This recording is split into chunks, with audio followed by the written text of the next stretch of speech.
ኣብ ትግራይ ዝረአ ዘሎ ዘይርግእ ኩነታት ናብ ዝኸፍአ ብርኪ ቅድሚ ምስግጋሩ ማሕበረሰብ ዓለም ዝተዋደደን ቀጻልን ጻዕርን ጸቕጥን ክገብሩ ይግባእ ላዕለ ኮሚሽነር ሰብኣዊ መሰላት ውድብ ሕቡራት መንግስታት ምምላስ ሕገ መንግስታዊ ላዕላውነት ትግራይ መድሕን ንጥፍኣት ኩናት ኢትዮጵያ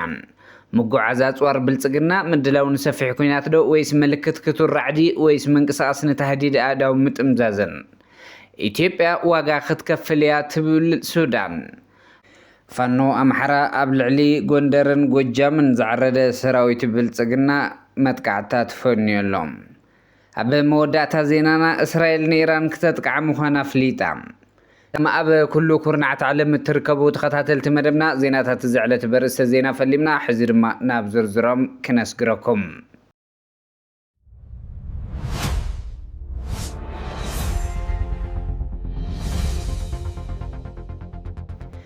ኣብ ትግራይ ዝረአ ዘሎ ዘይርግእ ኩነታት ናብ ዝኸፍአ ብርኪ ቅድሚ ምስግጋሩ ማሕበረሰብ ዓለም ዝተዋደደን ቀጻልን ጻዕርን ጸቕጥን ክገብሩ ይግባእ ይብል ላዕለዋይ ኮሚሽነር ሰብኣዊ መሰላት ውድብ ሕቡራት መንግስታት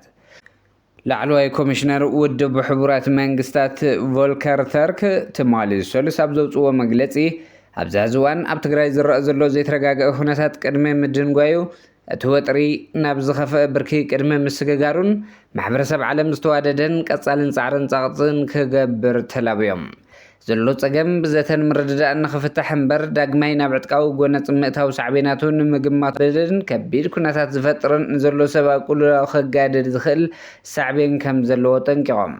ወጥሪ ንምንካይ ኩሎም ወገናት ብፖለቲካዊ ዘተን ምትእማን ዝፈጥር ስጉምታት ክወስዱን ጎነፅ ንምትራፍ ብሓላፍነታዊ ስምዒት ነገራት ከተሃዳድኡ ይግባእ ዝበሉ ቮልከር ተርክ እቲ ኩነታት ኣዝዩ ዘይርግእ ኮይኑ ይቕፅል ብምህላው ሳዕቤናቱ ድማ ዝያዳ ዝኸፍአ ክኸውን ክብሉ ኣተሓሳሲቦም ማሕበረሰብ ዓለም እውን ነቲ ዝፈጥር ዘሎ ወጥሪ ንምህዳእ ዝተዋደደን ቀጻልን ጻዕርታት ክገብር ተላብዮም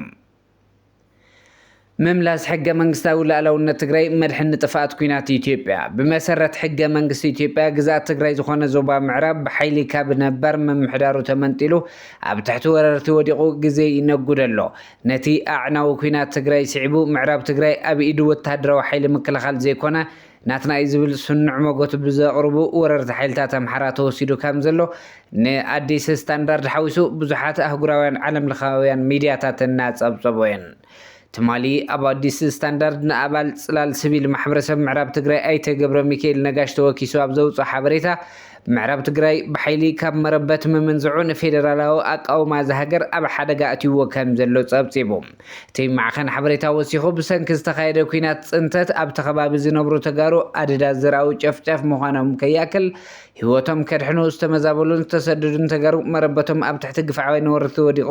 ብማዕደ ይዕዘቡ ከም ዘለው ይገልጽ መሬት እንዳማቶም ወሪሮም ዘለው ጽንፈኛታት ኣምሓራ ነዚ ተግባሮም ታሪኻዊ ምትዕራይ ከም ዝበልዎ ዝሓበር ኣዲስ ስታንዳርድ ይኹን እምበር እዚ ተግባር ጸረ ሕገ መንግስትን ሓቃውነትን ምዃኑ ብምጥቃስ እቶም ጽንፈኛታት ወረርቲ ኣብ ክልላት ኦሮምያን ቤንሻንጉል ጉሙዝን እውን ተመሳሳሊ ወረራ ግዛእትን ንምፍጻም ከም ዝሕነዩ ኣዲስ ስታንዳርድ ሓቢሩ ኣሎ ኣብ ምዕራብ ትግራይ ቅየራ ኣሰፋፍራ ህዝቢ ብሓይሊ ይፍጽሙ ከም ዘለው ዝገለጸ ጸብጻብ ሃገር ናብ ሕምስምስ ዘእቱ ምንቅስቓሳት ብወረራ ይትግብሩ ምህላዎም ይገልጽ ንታሪካዊ ካርታ ትግራይ ብምውካስ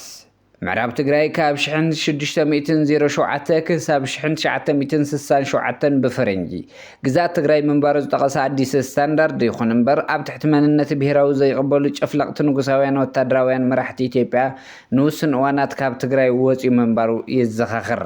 ኣብ 2007 ብፈረንጂ ብዝተኻየደ ቁፅሪ ህዝቢ ከባብታት ወልቃይትን ፀገደን ልዕሊ 92 ሚእታዊ ህዝቢ ትግራዋይ ኮይኑ እናሃለወ መሰረት ዘይብሉ ሓሶታት ሒዞም ንዝተፈጥረው ኩናት ተበሊጾምን ዘካይድዎ ኣነዋሪ ተግባር ኣንጻር ሕገ መንግስቲ እቲ ሃገር ምዃኑ የረድእ ድሕሪ ውድቀት ስርዓት ደርጊ መንነታዊ ፌደራሊዝም ክዕንበብ ምጅማሩ ብሓደ ጨፍላቃይ ኣተሓሳስባ ተሰኪኖም ዝነበሩ ህዝብታት ሓራ ዘውፅእ ስነ ሓሳብ ምንባሩ ዝገለጸ ጸብጻብ ንሕገ መንግስታዊ ግዛእታት ትግራይ እንትውረር ስቑኢሉ ዝርኢ መንግስቲ ፌደራል ከም ትግራይ ዝበላ ጥንኩራት ክልላት ከይፈጠራ ድጉል መሰኮን መሳርሒ ገይሩ ይጥቀመሉ ምህላው የመላኽት ولا እኳ ኣብ መንጎ መንግስቲ ፌደራልን ህወሓትን ዝተፈረመ ስምምዕ ውዕሊ ሰላም ፕሪቶሪያ ትግራይ ናብ ቅድሚ ኩናት ዝነበረቶ ክትምለስን ካብ መረበቶም ብሓይሊ ዝወፁ ተጋሩ ክምለሱን ተደንገገ ዛጊድ ምዕራብ ትግራይ ብሓይሊ ተወሪሩ ተመዛበልቲ ከይምለሱ ብትሉም መንገዲ ይስርሐሉ ምህላው የንፍት ዝኾነ ዕጡቃት ኣምሓራ ንምዕራብ ትግራይ ወሪሮም ሱቅ ተባሂሉ ሲዳማን ወላይታ ክትወርር ኦሮሚያ ግዛታ ክሳብ ጋምቤላ ክትስፍሕ ኣምሓራን ዓፋር ክትወርርን ካልኦት ክልላት ዘመሰላ ክገብራ ዝእግድ ወላ ሓደ ምክንያት ከም ዘለ ሕማቅ መራእያ ይኸውን ምህላውን ይሕብር መንተዚ ኣብ ክንዲ ወረራ ትሉም ቅየራ ሰፋፍራ ህዝብን ንዝተፈጸመ በደላት ብዘይ ሸራው ዓለም ለኻዊ ትካላት ፈትሒ ክወሃቦን ህዝብን ግዛእትን ትግራይ ናብ መረበቶም ክምለሱ ይግባእ ደው ዝበለ ኩናት ትግራይ ካልእ ሓዊ ፅሒሩ ለብላብ ሓደጋ ቀድሚ ምውራዱ ሕገ መንግስታዊ ሃገር ተኸቢሩ ካብ ዳግማይ ምጥፋእ ምድሓን ከም ዝካል እውን ኣይተ ገብረ ሚካኤል ንኣዲስ ስታንዳርድ ኣብ ዝሃብዎ ሓሳብ ገሊፆም ኣለዉ ምጉዓዝ ኣጽዋር ብልጽግና ምድላው ንሰፊሕ ኩናት ዶ ወይስ ምልክት ክቱር ራዕዲ ወይስ መንቀሳቀስን ተህዲድን ኣዳው ምጥምዛዝን ተንተቲ ዞባና ይብሉ ኢትዮጵያ ንሰፊሕ ኩናት ትዳለወላ መራሕቲ ሃገራት ቀርና ኣፍሪቃ ግን ምስ ዝተነታና ይስማዕምዑን ብፍላይ መሪሕነት ኤርትራ ምጉዓዝ ኣጽዋር ብልጽግና ምልክት ራዕድን ፍርሕን ምልክት ውሽጣዊ ቅልውላው ምልክት ዝበርዓነ ፖሊሲታት ጉዳያት ወፃኢ እቲ ስርዓት ይብሉ ሓደ ካብቶም ንመራሕቲ ብልጽግና ዘጨነቆም ዘሎ ጉዳይ ድሕሪ ካብ ስልጣን ምእላዮም ወይ ከዓ ዘይተርፍ ጉዳይ ኣብ ክልል ኦሮሞ ክፍጠር ዝኽእል ህልቂት እዩ እዚ ብቐንዱ ብሰንኪቲ ኣንጻር ህዝብታት ትግራይን ኣምሓራን ክኸድዎ ዝፀንሑ ዓሌታዊ ኣካይዳ ዘንቀዱ ሓደገኛ ኣካይዳ ምዃኑ እዩ ኣብ ልዕሊ ኤርትራ ዘለዎም ክቱር ስጋት ድማ ካልእ ፀገም እዩ መራሕቲ ኦሮሞማ መንግስቲ ኤርትራ ምስ ቃልሲ ህዝቢ ኣምሓራ ይደናገጽ እዩ ዝብል ጥርጣረ ካብ ዝሕዙ ሓፂር ኣይገቡርን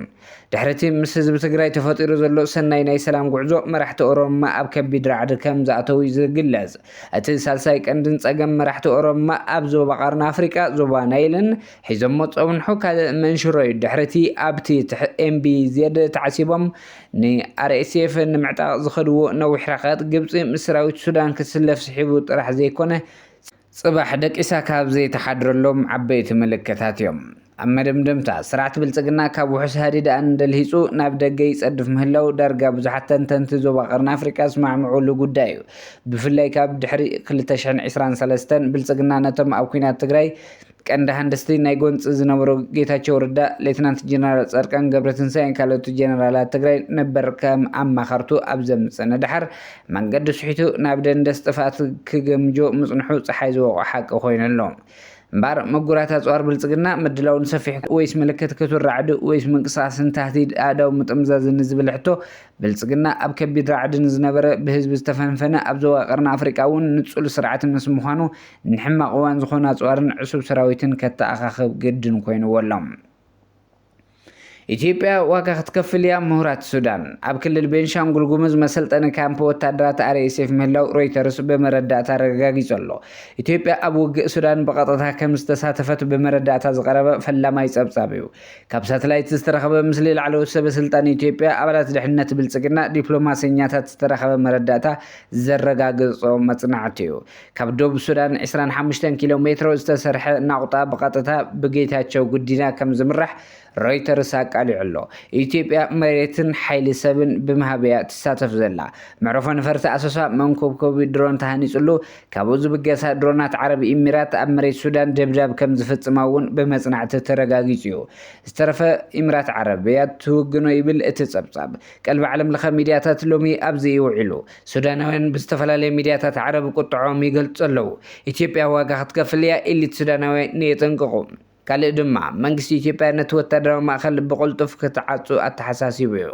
ኢትዮጵያ ኣብ ውግእ ሱዳን በቀጥታ ከም ዝተሳተፈት ብመረዳእታ ተረጋጊጹ ዝብል ርእሲ ንሚድያታት ሃገራት ዓረብ ተቆጻጺርዎ ኣሎ ኣብይ ኣሕመድ ኩናት ሕድሕድ ሱዳን ጎቲቱ ናብ ኢትዮጵያ ከም ዘእተወ ናይ ዓለም ለኸ ማሕበረሰብ ግልጽ እናኾነ እዩ ሱዳን ኣብ ቤንሻንጉል ጉሙዝ ዝብገስ ተደጋጋሚ መጥቃዕትታት ክትከላኸል እያ ቀኒያ ዛጊድ ግን ዶብ ኢትዮጵያ ሰጊራ ዝፈጸመቶ መጥቃዕቲ የለን ካብ ሱዳን እንተይ ወፃና ሱዳን ኣብ ሰብኣዊ ቅልውላው ኣብ ዘላትሉ እዋን ምስ ፓኪስታን ናይ 1.5 ቢልዮን ዶላር ስምምዕ ኣጽዋር ንምፍራም ትንቀሳቐስ ከም ዘላ ይዝግለጽ እቲ ስምምዕ ዕጡቕ ሓይሊ ሱዳን ኣብቲ ኣንጻር ሓይሊ ህፁፅ ውሃቢ ምላሽ RSF ዝካየድ ዘሎ ኩናት ናይ ኣየር ፀብለልታ ንምድልዳል ዝዓለመ ምዃኑ እዩ ተሓቢሩ ዘሎ። እቲ ስምምዕ እንተደኣ ተፈጻምነት ረኺቡ ኣብ ዝሓለፈ ዓመት ሱዳን ዕድጊት ኣፅዋር ካብ ዝፈፀመቶም ስምምዓት እቲ ዝዓበየ ክኸውን እዩ። እቲ ኩናት ሓደ ካብቶም ዝኸፍኡ ሰብኣዊ ቅልውላዋት ዓለም ኮይኑ ከም ዘሎ ውድብ ሕቡራት መንግስታትን ትካላት ረድኤትን ይሕብሩ። ፋኖ ኣምሓራ ኣብ ርእሲ ጎንደር ወሎን ጎጃምን መጠነ ሰፊሕ መጥቃዕታት ፈንዩ ኣሎ። ሰራዊታዊ ምንቅስቓስ ፋኖ ኣምሓራ ኣብ ርእሲ ጎንደር ወሎን ጎጃምን መጠነ ሰፊሕ መጥቃዕትታት ፈንዩ። በቲ መጥቃዕትታት ብኣማይ ዝቑፅር ሰራዊት ብልፅግና ምዉታትን ቁስላትን ክኾኑ ከለዉ ከተማታት ደብረ ታቦር፣ ፋስ፣ ስልክን ካልኦት ነቑጣታትን ኣብ ትሕቲ ቁፅፅር ሓይልታት ፋኖ ኣትየን ይርከባ። ብመሰረት ምንጭታት ዝተፈላለዩ ወገናት ኩናት ኣብ ክልል ኣምሓራ ብዝሓየለ ሸነኹ ይቕፅል ኣሎ። ስርዓት ብልፅግና ካብ ትግራይን ካብ ሻዕብያን መጥቃዕቲ ክበፅሐኒ ብዝብል ራዕዲ ሰራዊቱ ካብ ክልላት ኣምሓራን ኦሮምያን ኣውፅኡ ኣብ ደቡብ ትግራይ የፅግዕ ኣሎ። እተን ክልላት ድማ ግቡእ ወታደራዊ ታዕሊም ዘይወስዱ ምልሻታት ክሕልዋ ይገድፈን ኣሎ። ስለዝኾነ እዚ ሓጓፍ ተጠቒሙ መጥቃዕትታቱ ኣብ ዙርያ ኣዲስ ኣበባ ኣሕይሉ ይርከብ። ኣብ መወዳእታ ዜናና ንኢራን ክተጥቃዕ ምዃና እስራኤል ኣፍሊጣ። ኣብ ዓለምና እተን ክልተ ሓያላትን ህለኸኛታትን ሃገራት እስራኤልን ኢራንን ኣብ ሓያል ዝኾነ ንሕንሕ ህለኸን ካብ ዝኣተዋ ነዊሕ ኣቑፂረን ኣለዋ። ክልቲአን ሃገራት ኣብ ወርሒ ሰነ 2025 ደማዊ ጎንፂ ከም ዘካየዳ ዝዝከር ኮይኑ ኣብዚ ሕዚ እዋን እውን እንተኾነ ኣብ ብርቱዕ ሕድሕዳዊ ክትትል ከም ምህላወን ካብ ዝኾነ ሰብ ወይ ኣካል ዝተኸወለ ኣይኮነን። ብሕልፊ ኣብ ዘቐረባ እዋን ነቲ ህድእ ኢሉ ዝፀንሐ ምድርን ሰማይን እቲ ከባቢ ናብ ምሽጥራዊ ኣደባባይ ክበሃል ዝከኣል ምፍርራሕን ምክትታልን ሸሚመን ኣለዋ። እስራኤል ፅግዕ ሓገዝ ኣሜሪካን ፍጹም ኣይፍለያን። እንተኾነ እስራኤል እቲ ብቕፅበት ዝረአ ዘሎ ምዕባለ ኢራን ደቃስ ክባ ኣይከኣለን። እስራኤል ኢራንን ምስ ኣሜሪካ ትገብሮ ዘላ ዘተ ክዕወትን ብሰላም ክውዳእን ብፍጹም ኣይትደልን እያ፣ ሕሪኣ እውን ኣይኮነን። ኢራን ድማ በቲ ሓደ ወገን እስራኤል ምስ ኣሜሪካ ኤውሮጳዊ ሕብረትን ተሻሪኻ ተላፊናን ሕልምልም ክተጥፋእን ህላዋ ከይትፈታተና ደው ኢላ ትሓስብ ዘላ ትመስል። ኢራን ከም ኢራቅ፣ ከም ሊብያ፣ ከም ሶርያን መሰላተንን ብተህዲድን ሽርሕን ኣሜሪካን እስራኤልን መሻርክቲ ኢራን፣ ቻይና፣ ሩስያ፣ ሰሜን ኮርያን ከምቲ ኣሜሪካን እስራኤል ትገብረላ ክገብረላ ዝኽእላ ይመስላን። እቲ ምንታይ እስራኤል ኣብ ኣሜሪካ ልዕልነት ኣለዋ። ዝደለየቶ ክትገብር መንገዲ ይፅረገላ፣ ዝሓተቶ ይወሃባ፣ ዝለመነቶ ይትኮበላ ስለዝኾነ ኮታ ኣሜሪካ ካልኣይ ጁባ እስራኤል እያ ምባል ይከኣል። ኢራን ግን ከምዚ ዓይነት ዝገዝምን ግምጃን ናይ ምርካብ ዕድላ ዝተሓተ እዩ። ኣብ ልዕሊ እዚ ኢራን እቲ ኣብ ልዕሊኣ ክግበር ፀንሐ እገዳታት ብመጠኑ ከቢድ ብድሆ ኮይኑዋ ፀኒሑ ኣሎ። እዚ ኩሉ ተደሚሩ ተደማሚሩ ኢራናውያን ፖለቲከኛታት ናብ ዘተን ዲፕሎማስያዊ ምእታውን ከም ኣወንታዊ ስጉምቲ እዩ ዝርአዩ ዘሎ። ነዚ ድማ እስራኤል ኣይትደልዮን ዕይን ክብል ኮነ ብትን ክብልላ ጸሎታ እዩ። ስለዚ እስራኤል ንኣሜሪካ ምስ ኢራን ዝግበር ምዝራብ ንኒኩለሳዊ ምብልጻግ ዝድረትን ንደርማስ ምዕባለ ባላስቲክ ሚሳይላት ዝገትእ እንተዘይኮይኑ